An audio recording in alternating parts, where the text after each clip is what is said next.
Good morning students. इस video के माध्यम से हम लोग ओ का उच्चारण हिंदी में कैसे करते हैं। जब यह शब्द निर्माण के अंतर्गत ओ आता है, चाहे पहले या बीच में या लास्ट में, तो क्या इसके नियम है, कैसे उसका उच्चारण किया जाता है, इसके विषय में जानकारी दी जाएगी। यहां रूल नंबर 10 1 से लेकर 9 तक इसके पहले वाले वीडियो के अंतर्गत ओ का उच्चारण बताया जा चुका है। यहां पर 10 से शुरू किया गया है। 10वां रूल यह है कि जब किसी वर्ड में ओ आई से एंटी जुड़ा हुआ, करा रूल यह कह रहा है कि जब कोई ऐसा शब्द हो जिसमें ओ आई आया हो और उसके बाद यन टी जुड़ा हुआ हो, तो ओ आई का उच्चारण आई या आय होता है। फिर समझिए, कर अगर ऐसा कोई शब्द है जिसमें ओ आई आया है, ठीक, और उसके बाद यन टी आया हुआ है, तो वहां ओ आई का उच्चारण आई होगा या आय होगा। जैसे A point, A double P O I N T, यहां देख रहे हैं ओ आई आया हुआ और उससे जुड़ा हुआ एन टी है, इसलिए ए पॉइंट इसको पढ़ते हैं अपॉइंट, या ए का मतलब अ हो गया, या डबल पी है तो अपो ई इंत, तो यहां क्या हुआ अपोएंत, अपोएंत जो आया हुआ है। और फिर आगे देख रहे हैं point, P O I N T, यहां भी ओ आई से एन टी जुड़ा है तो पॉइंट ऊपर चंद्र बिंदु है, और यहां क्या हुआ आय है, और यहां क्या हुआ आई है। रूल नंबर 11, जब किसी वर्ड में डबल ओ, कोई ऐसा शब्द आया है जिसमें डबल ओ का प्रयोग किया गया है, तो इसका उच्चारण ऊ, छोटी ऊ या बड़ी ऊ होता है।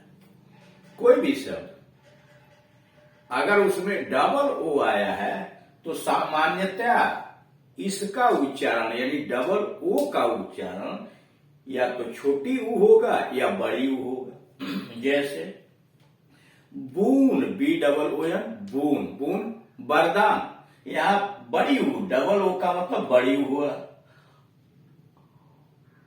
और उसके बाद है बुक, बी डबल ओ के बुक, यहां डबल ओ का मतलब छोटी ऊ से पुस्तक। लेकिन इंग्लिश में आप जानते हैं कि कोई भी नियम 100% लागू नहीं होता, हर चीज का एक्सेप्शन होता है, अपवाद होता है। उसी तरह से इस नियम का भी अपवाद है, एक्सेप्शन यानी अपवाद। कुछ ऐसे वर्ड हैं, कुछ ऐसे शब्द हैं जिसकी में डबल ओ का उच्चारण ऊ या बड़ी ऊ न होकर कुछ और हो जाता है। कर कुछ ऐसे भी शब्द हैं जिसमें डबल ओ आता तो है लेकिन उसका उच्चारण ऊ या बड़ी ऊ नहीं होता है, कुछ और उच्चारण हो जाता है। जैसे beer, double O D, blood, यहां तो नहीं हुआ ऊ, ब्लड सीधे कर रहे हैं, ब्लड, खून। यहां जरा देखिए B double O R, boor, B double O R, boor मतलब गंवार या देहाती। यहां D double O R, door हो गया, ओ की मात्रा आ गई डोर आदि। यानी ये ऐसे अपवाद हैं जहां डबल ओ का उच्चारण ऊ या बड़ी ऊ नहीं होता है। रूल नंबर 12, रूल नंबर 12, जब किसी वर्ड में ओ से यू जुड़ा हुआ, कोई ऐसा शब्द आया है जिसमें ओ आया है और उससे यू जुड़ा हुआ है, यू, तो ओ यू का उच्चारण आऊ। कर कोई अगर ऐसा शब्द है जिसमें ओ से यू जुड़ा हुआ तो वहां ओ यू हो गया, ओ यू का उच्चारण आऊ होता है। जैसे A B O U T, about, A B U T about मतलब विषय में, बारे में। HOUSE हाउस, HOUSE क्या हुआ, आउ, ह पर आ की मात्रा हो गई हा, आउ, so house. COUNT count, COUNT count, count का मतलब गिनना, गिनती। और ये रूल नंबर 12, जब किसी वर्ड में OU से R या यस जुड़ा हो, कर कोई ऐसा शब्द आया हुआ है जिसमें OU से R या यस जुड़ा हो, तो OU का उच्चारण अ होता है। कर कोई भी ऐसा शब्द है जिसमें OU से R या यस जुड़ा हुआ है तो OU का उच्चारण अ होता है। जैसे ARMOUR, आर्मर, यहां देख रहे हैं OU नहीं हो रहा है, ऊ या बड़ी ऊ नहीं हो रहा है, आउ भी नहीं होते, एक तरह अ हो रहा है, आर्मर। ये हो गया आ के लिए, और OU का मतलब अ हो गया, आर्मर लिखा हुआ, आर्मर मतलब कवच। COUNTRY, COURTESY, कर्टेसी, कर्टसी, देख रहे हैं, कर्टसी, कर्टसी मतलब के सौजन्य से, इसी को शिष्टाचार भी कहते हैं, कर्टसी। अब यहां क्या है, OU का उच्चारण अ हो गया है, कर्टसी हो गया है। एक्सेप्शन, इसके भी अपवाद है। कुछ ऐसे भी वर्ड होते हैं, कुछ ऐसे भी शब्द होते हैं जिसमें OU के बाद R या यस न होने पर भी OU का उच्चारण अ होता है। कारण कुछ ऐसे भी शब्द हैं जिसमें OU के बाद R या यस न होने पर भी OU का उच्चारण अ होता है। जैसे COUNTRY, कंट्री। अब यहां देखिए OU के बाद R या यस तो नहीं है, लेकिन फिर भी उच्चारण हो रहा है अ, कंट्री। कपल, COUPLE, यहां OU का उच्चारण ऊ अथवा अ नहीं हो रहा है, कपल अ हो रहा है, कपल मतलब जोड़ा।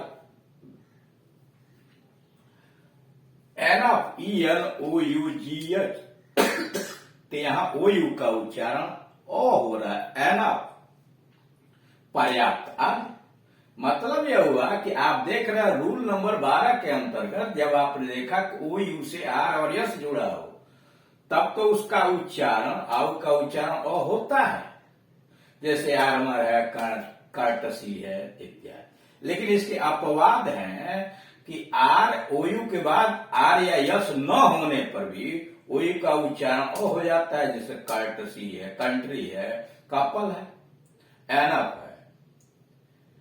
और ये कुछ ऐसे भी शब्द हैं जिसमें OU के बाद R होते हुए भी, करा कुछ ऐसे शब्द हैं कि OU के बाद R तो आता है लेकिन OU का उच्चारण अ नहीं होता है। यानी वहां पर करा कुछ ऐसे वर्ड हैं, ऐसे शब्द हैं जिसमें OU के बाद R होने के बावजूद OU का उच्चारण अ नहीं होता है। जैसे OUR, और OUR, our, DEVOUR, devour, DEVOUR, devour, FLOUR, flour, FLOUR, flour. इसमें देख रहे हैं कि OU आया है, उसके बाद R आ रहा है, लेकिन उसका उच्चारण अ नहीं हो रहा है। सावर, SOUR, सावर, ते यहां अ न होके आ हो जाएगा, सावर आदि। कुछ वर्ड्स में OU का उच्चारण ऊ या बड़ी ऊ होता है। कह कुछ शब्दों में OU का उच्चारण ऊ, छोटी ऊ या बड़ी ऊ होता है। जैसे COULD could, COULD could, COUPE coupy, COUPE coupy, SOUP soup, SOUP soup। तो इस प्रकार से आपने यह देखा कि ओ के विभिन्न परिस्थितियों के अंतर्गत उच्चारण में फर्क हो रहा है। जैसे जैसे आप आगे बढ़ रहे हैं उस ओ के साथ आए हुए आई या अन्य यू के साथ उसका शब्दों के हिसाब से उसका उच्चारण बढ़ता चला जा रहा है। आप जानते हैं कि इंग्लिश के अंतर्गत उच्चारण का बहुत महत्व है, इसलिए कि अगर शुद्ध और सही उच्चारण शब्दों का नहीं हुआ तो जो आप व्यक्त करना चाहते हैं, जो दूसरों को समझाना चाहते हैं, वह आपकी बात सुनने वाले आपका मतलब न समझ के कोई और अर्थ समझ लेंगे। तो इसलिए थोड़े से उच्चारण के फर्क के अंतर्गत अर्थ का भी अनर्थ हो जाता है। उदाहरण के लिए मान लीजिए आप कहना चाहते हैं सोना,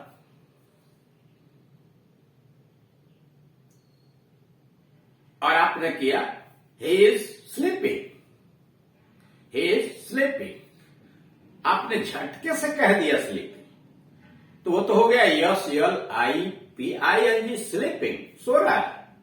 उस स्लीप का मतलब होता है खिसकना, उसका मतलब वो खिसक रहा है, और आप कहना चाहते हैं वो सो रहा है। आपको कहना चाहिए ही इज स्लीपिंग, बड़ी की मात्रा बोलिए, स्लीपिंग, यानी स्लीप में बड़ी की मात्रा है और स्लिप में छोटी की मात्रा है। स्लीप का मतलब SLEEP हुआ और स्लिप का मतलब SLIP हुआ, खिसकना। मान लीजिए आप कहना चाहते हैं